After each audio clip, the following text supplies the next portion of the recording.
అక్కడ చక్క పెట్టాలి, చక్క పెట్టుకుంటారులే ఉండు.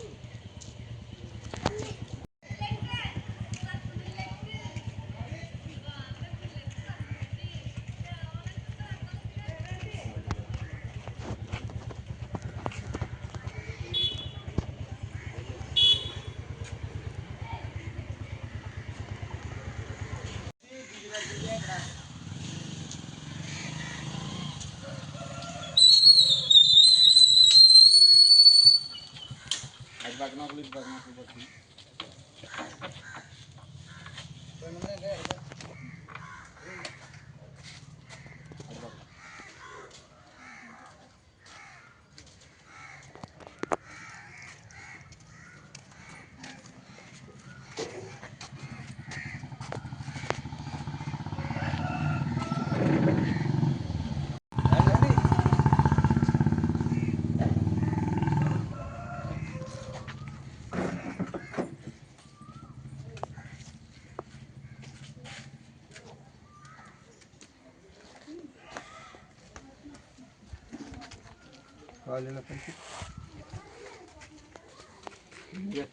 ఎక్కడికి వచ్చింది అది పొలం చూసినాను. పొలం బాగుంది చూసావా? చూడండి ఏం పోవాలి.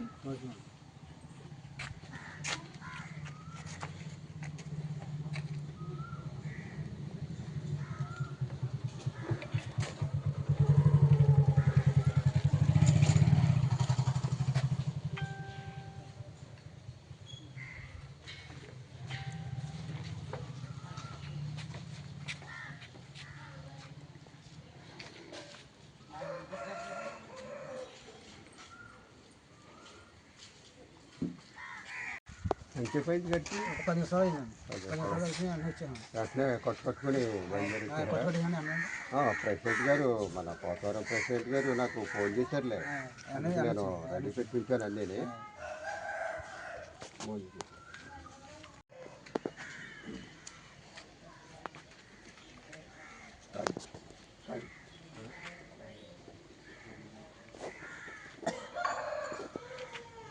ఒక అరగంట సేపు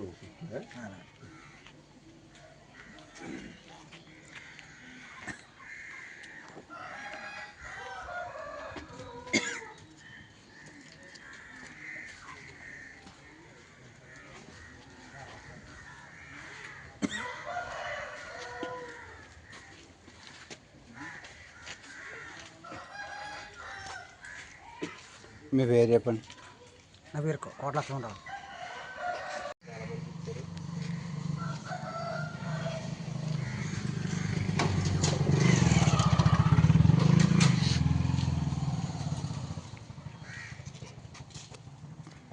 పోతారని పొలంలో పొలం కట్టినాం. పొలం పొలంలో ఫోన్ చేసి రప్పించామని వచ్చారు. మా డాక్టర్ గారు ఫోన్ చేసి రప్పించారు. రప్పింటే నేను ఎక్కడికి వెళ్దామంటే డాక్టర్ గారు అందరంటే హాస్పిటల్కి వెళ్దాం. వద్దండి అంతపేట ఇంతకుముందు బాగా తగ్గింది అందరికన్నా.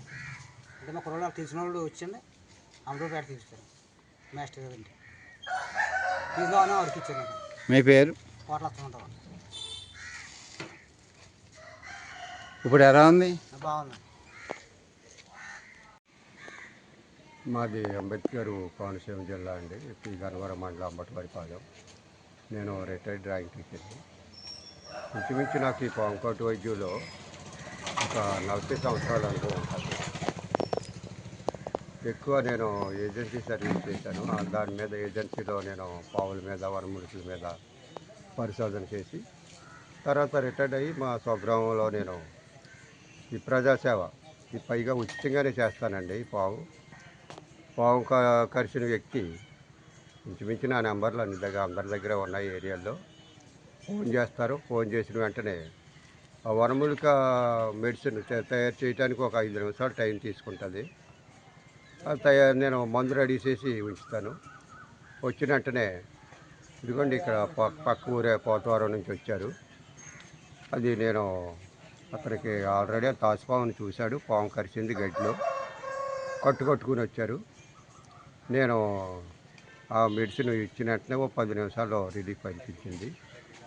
ఇంకా సెకండ్ డోస్ కూడా ఇచ్చి ఇంకో పావుగంట కూర్చోబెట్టి తర్వాత వాళ్ళు తీసుకోవాల్సినటువంటి ఖర్చులు వ్యవహారాలన్నీ మేము వివరంగా చెప్పేసి పంపిస్తాం. పాము కరిచిన వ్యక్తి అది రాత్రి అయితే అది నిద్రపోవటం అంత మంచిది కాదు, మెలకుగానే ఉండమని చెప్తాం. అతనికి ఏదైనా చుట్ట సిగరెట్ తాగే అలవాటు ఉంటే మాత్రం అది పూర్తిగా నిషేధించబడుతుంది. పొగ పీల్చడానికి వీలు లేదని చెప్తాం.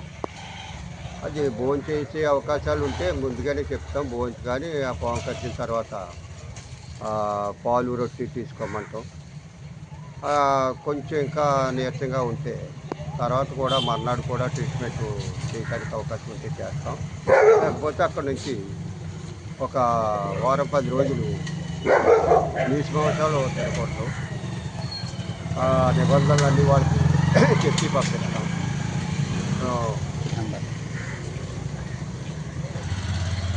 ఇది కొన్ని వేల మందికి నేను వైద్యం చేశాను. అందరికీ సక్సెస్ఫుల్గానే బాగుపడ్డారు. ఇది ఉచితంగానే చేసే నేను ప్రజాసేవ. ఏ టైం అర్ధరాత్రి అపరాత్రి వచ్చినా కూడా మా ఫోన్ నెంబర్లు ఉంటాయి. మా ఇంటి ఎదురు కూడా నా సెల్ నెంబర్లతో బోర్డు ఉంటుంది. అర్ధరాత్రి వచ్చి నాకు ఫోన్ చేసినా నేను లేచి ఏ టైంలో వచ్చినా నేను వైద్యం చేస్తాను. వాళ్ళు వచ్చినట్టే ఫోన్ ముందు చేస్తారు కాబట్టి వచ్చినట్టునే ట్రీట్మెంట్ నేను మొదలు పెట్టేస్తాను. నాకు అర్ధరాత్రి అపరాత్రి అయినా నేను లేచి వైద్యం చేస్తాను. ఒకవేళ మీరు ఊళ్ళో లేకపోతే బయటికి వెళ్తే ఎవరైనా చేసేవారు? ఇంట్లో మా పిల్లలందరికీ తెలుసు. నేను సమయానికి ఇంటి దగ్గర లేకపోతే మా అబ్బాయి కానీ మా పిల్లలు కానీ మొత్తం మా మిస్సెస్ మొత్తం ఎవరైనా చేస్తారు. ఇంకోటి ఏంటంటే సమయానికి నేను అందుబాటులో లేకపోతే మా అబ్బాయి కానీ మా మిస్సెస్ కానీ మా పిల్లలు ఎవరైనా చేస్తారు ఈ ట్రీట్మెంట్. పాయిజను నాన్ పాయిజన్ 2 రకాలు ఉన్నాయి. కాటుని బట్టి చెప్పేయచ్చు. అది ఆసుపత్రులు అయితే బ్లడ్ తీసి ల్యాబ్కి పంపించి రకరకాల టెస్టులు చేసి నిర్ధారణకు వస్తారు. కాటుని బట్టి మా ఇంట్లో చిన్నపిల్లలు కూడా చెప్పేస్తారు అది విషపాము కరిచిందా లేకపోతే విషం లేని పాము కరిచిందా. జరిపోతూ బుర్రపాము ఇలాంటి వాటికేమో అది విషం లేదు, అయినా కరెక్ట్ ఏదైనా కరుస్తాయి. కానీ విషమున్న సర్పం కరిస్తే 2 కాటులే పడతాయి ఒంటి మీద కాటు గుర్తులు. అది విషం పాముగా మనం భావించి ట్రీట్మెంట్ మొదలు పెట్టవచ్చు.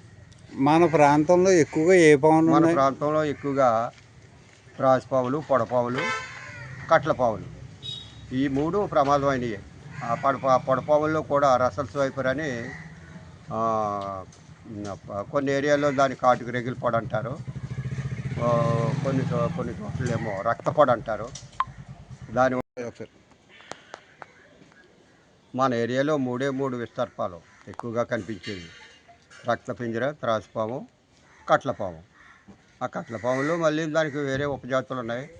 ఈ పొడపాముల్లో కూడా జాతులు ఉన్నాయి. పెద్ద పొడ, పిచ్చుక పొడ, కాటుకు రెగిలి పొడ, ఇలాంటి రకరకాల పొడలు ఉన్నాయి. ఇంచుమించు ఏ పొడ కరిచినా దాని లక్షణాలు ఒకే రకంగా ఉంటాయి. ఆ త్రాసుపాములో కూడా నల్ల త్రాసు, తెల్ల త్రాసు, గోధుమ త్రాసు ఇలాగా కలర్స్ మారినప్పటికీ దానికి విషం మామూలుగానే ఉంటుంది. ఆ విస్తర్పాలన్నీ ఒకే రకం ఉంటాయి. ఆ కాటులు. మీకు పాములు మన చుట్టుపక్కల పెరగడానికి కారణాలు ఏమైనా చెప్పగలరండి? పాములు చుట్టుపక్కల పెరగడానికి ఇది వ్యవసాయ ఏరియాలు కాబట్టి తప్పనిసరిగా ఇక్కడ పాములు ప్రతి పల్లెటూళ్ళు వ్యవసాయానికి అనుకూలంగా ఆనుకునే ఉన్నాయి కాబట్టి ఆ పాములు ఇళ్లలోకి రావటం, ఆ రైతులకి కాటులు పట్టడం.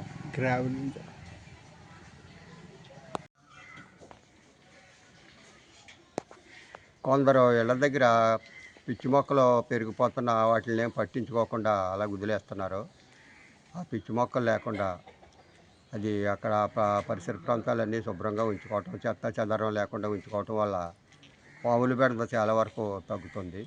ఒకవేళ అంతకీ అక్కడ ఏరియాలో పాములు తిరుగుతున్నాయి, ఏ పాములైనా విస్తర్పాలు తిరుగుతున్నాయి అని మీకు డౌట్ వస్తే ఎల్లుల్లిపాయలు కొంచెం ఒక గుప్పుడు ఎల్లుల్లిపాయలు మిక్సీలో వేసి 1 లీటర్ నీటిలో కలిపి ఆ పరిసర ప్రాంతాల్లో చల్లండి. అలాగే ఇంగు నీళ్ళు కూడా చల్లిన పరిసర ప్రాంతాల్లో ఇంగు మొక్కలు నీటిలో ముంచిన ఇంగు మొక్కలు పరిసర ప్రాంతాల్లో పెట్టినా కూడా ఆ వాసనకి పాములు దగ్గరికి రావు. ఈ రక్తపింజర పొడ అన్నది ఇదివరకు లేదు కదండి, ఇప్పుడు ఎలా వస్తుందండి? రక్తపింజర ఎలా డెవలప్ అయిందంటే బాగా ఈ గ్రావెల్ కొండ ప్రాంతాల నుంచి రోడ్లు వేయటానికి గ్రావెల్ మీద జేసీబీలతో తీసుకొస్తున్నారు. పూర్వం అయితే మనుషులు తవ్వేవారు. ఆ గ్రావెల్లో కనిపించిన పాములు వాళ్ళు అక్కడ చంపేసేవారు. ఇవి జేసీబీలతో వచ్చి ఇక్కడ అన్లోడ్ చేసి వెళ్ళిపోవడంతో అందులో వచ్చి అవి బయటికి పాకి అవి సంతానోత్పత్తి చేసుకుంటున్నాయి. అయితే సంతానోత్పత్తి ఎలాగంటే అన్ని పాములు గుడ్లు పెడతాయి, రక్తపింజలు మాత్రం డైరెక్ట్గా పిల్లల్ని పెడతాయి. అంచేత ఎక్కువ బతుకుతున్నాయి. గుడ్లు పెట్టి ఏమో గుడ్లని కొన్ని ముంగిసులు అవి కాకులు ఎత్తుకుపోయి తినేస్తాయి. గుడ్లు పెట్టి పాములు అయితే ఇవి డైరెక్ట్గా పిల్లలు వస్తున్నాయి కాబట్టి ఈ సేఫ్టీ ప్లేస్లకి వెళ్ళిపోయి వాళ్ళు అవి బ్రతికి పెద్దవి అవి మళ్ళీ అవి సర్పాలుగా మారుతున్నాయి.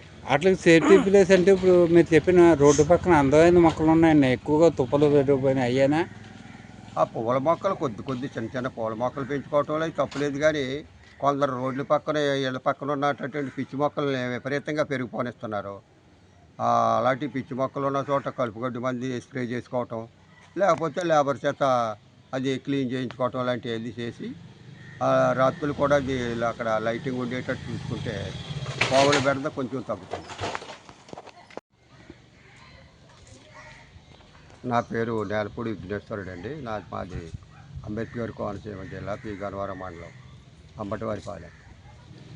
నాకు ఇంచుమించు 40 సంవత్సరాల నుంచి పాము కాటు వైద్యం చేస్తున్నాను. ఏజెన్సీలో చేసి మళ్ళీ మా సొంతూరు ఇక్కడ సెటిల్ అయ్యి ఇక్కడ ప్రజాసేవ చేస్తున్నాను.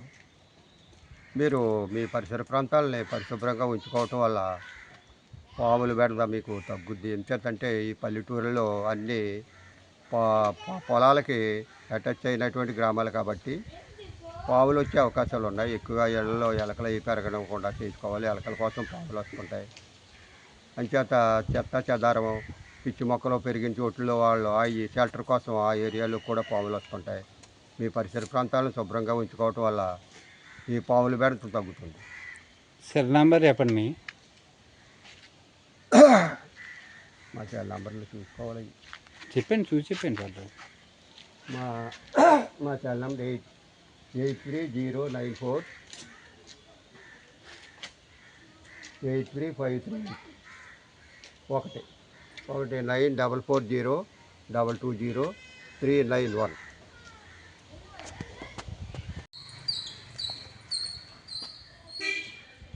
నా పేరు డాక్టర్ సుబ్రహ్మణ్యం. నేను కన్సల్టెంట్ కార్డియాక్ అనెస్థెటిస్ట్. ఇతను కోట లక్ష్మణస్వామి మా తోటలో ఉంటాడు. మేమిద్దరం తోటలో నడుస్తున్నప్పుడు ఇతనికి పాము కరవడం జరిగింది. వెంటనే ప్రైమరీ ట్రీట్మెంట్ కోసం మనం టార్నికేట్ కట్టేసి మన నేలపూడి విఘ్నేశ్వరులు గారి దగ్గరికి ఇమ్మీడియట్గా వితిన్ 5 to 10 minutes మనం డాక్టర్ గారి దగ్గరికి తీసుకొచ్చాము. ఆయన ప్రథమ చికిత్స చేశారు, ప్లస్ ఒక స్పెషల్ ట్రీట్మెంట్ కూడా మన పేషెంట్కి ఇచ్చారు. ఇచ్చిన తర్వాత చాలా త్వరగా పేషెంట్ కోలుకోవడం జరిగింది. And my sincere thanks to Vigneswara Rao గారు.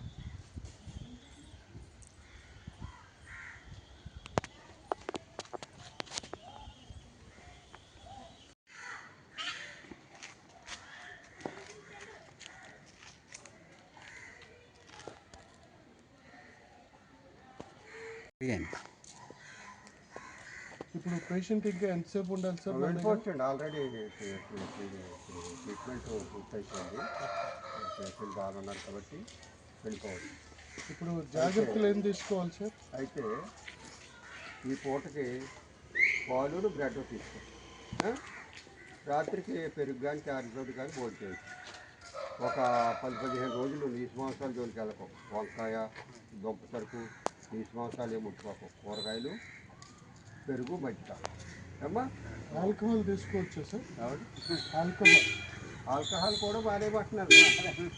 రెండోది ఏంటంటే ఎవరైనా సొట్టు కాలుస్తుంటే ఆ పప్పు కూడా పీల్చుకోండి. Thank you.